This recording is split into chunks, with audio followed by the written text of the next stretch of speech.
Sme florbalový klub ŠK Slavia SPU Deva Nitra. Hrávame florbal, čo je šport podobný hokeji, ktorý sa hrá v telocvične. V podstate je to najdynamičnejší rastúci šport na Slovensku i na svete.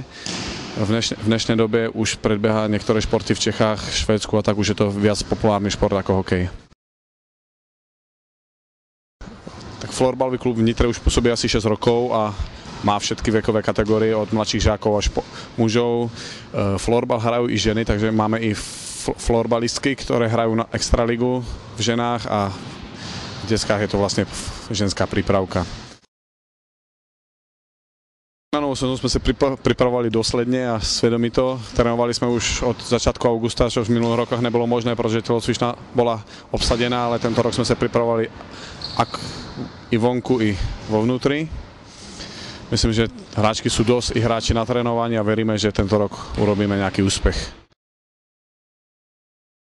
Tak ambície v ženskej extralíge určite postúpiť do play-off a verím, že bojovať o semifinále a verím, že sa tam konečne tento rok dostaneme.